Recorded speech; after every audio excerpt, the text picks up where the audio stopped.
It's what expectant parents dream of, a happy little family. Some may want a boy first, others may want a girl. All want a baby that's healthy.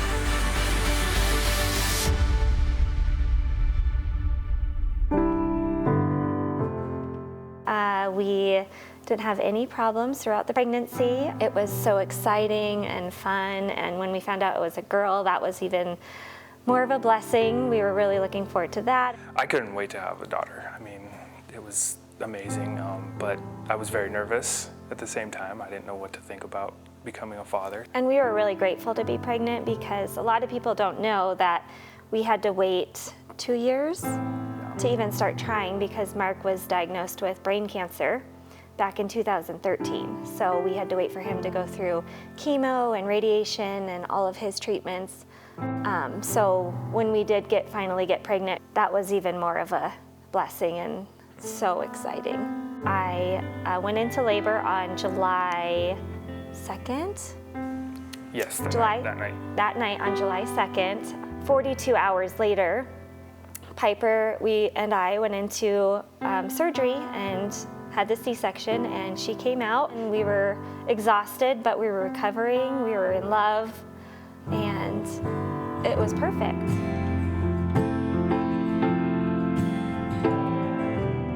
It was July 14th, and I had just picked her up from her breastfeeding class, her and Piper, and she said she's not breathing right, and I said, okay, well, let's call the doctor, and they said, yeah, we can get her in 2 hours. So we just kind of drove across the way to this little shopping center, and she was the whole time she was in the back seat just screaming, and then she kind of stopped, and so she went to go to use the restroom, and I was going to get Piper out of the car, and she had already left, and I went to get her and noticed that she wasn't breathing. And they were supposed to come meet me, and I called him 3 times, and I was like, that's weird, he's not answering his phone. And I came around the corner and I saw the fire trucks, the ambulance. And this is only 10 days after I had a C-section. I dropped everything and I sprinted to the car. And they had already loaded Piper into the ambulance. And we got in our truck and we just followed the ambulance, which luckily was right across the street. When we got there, they put us in a room and said, we're doing everything we can. They finally came in and said, we can't do any more. We're gonna stop. So. This is my husband, Aaron, and I'm Aubrey. And we've always said that we make amazing little girls, but we were really thrilled with the idea of raising a little boy.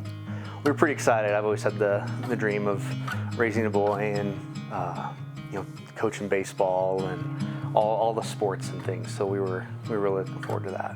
I always kind of thought that something might be wrong. A couple times I moved up appointments just to be reassured that actually things looked really great, and we were just excited to welcome a little boy in the spring.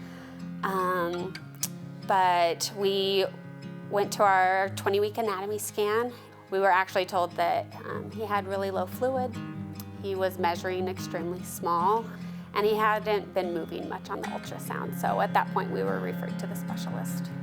I really wasn't too worried about it. I just kind of thought he's going to be small. I remember Aubrey being more concerned just because of her job. For the first 6 years of my career, I was a NICU nurse before moving into being the perinatal loss coordinator for our hospital.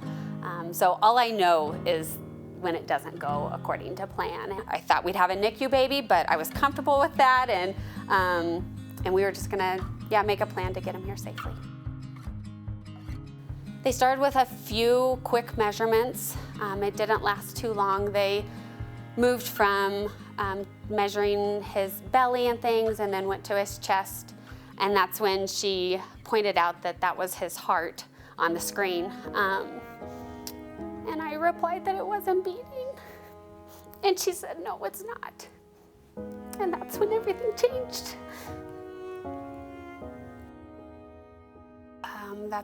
When the specialist had come in after that scan, he still gave us all the options, but said, I'm pretty sure you will want to deliver him. And I said, yeah, we want to meet him.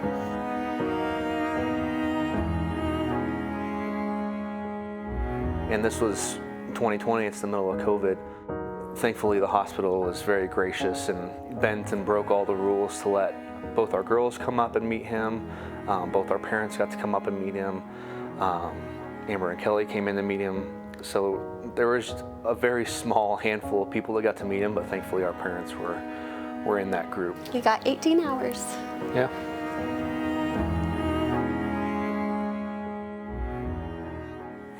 Well, my parents were here. They helped out quite a bit. And then we came across a group called Walk With Me. And I mean, they've been a godsend. They stepped in when we didn't think we would survive. Yeah. They came and they held our hands and they walked us through every step of the way. I mean, they pulled us out of a deep pit that I didn't think I was going to climb out of. They've paid for counseling, and we have all the group meetings with them all the time that we would attend a lot. They do a great job of not just the mother. It's a whole family that they know is going through the grieving process. So there's dad's groups. We go out to different events, whether it's axe throwing or just a night at the brewery to have a beer, whatever it may be. There's very good, long-lasting personal connection. That really helped me out a lot, is just getting to know the other dads that had also lost babies, and just talking about it with them. They made it easy to talk about. They've started the women's hiking groups. They've also started moms groups where they can meet and bring their living children with them so they can get together on that level. Also a PAL group that we've recently started, which is the Pregnancy After Loss group, which is a whole different group that is able to help those women that are having those pregnancies after that first loss, which can be very difficult. We started the parent support group 6 weeks after we lost Lawson. And so meeting other parents who had experienced baby loss and have that support and be told that's normal. What you're feeling is normal. You can feel like you're on an island a lot in grief. And so being told we experienced that too. And you'll come out on the other side, that there's hope. And that's been huge. They have literally walked with us since day one till even today, 6 years later. They were instantly family the moment they walked into our hospital room and met Lawson. And yeah, they're family.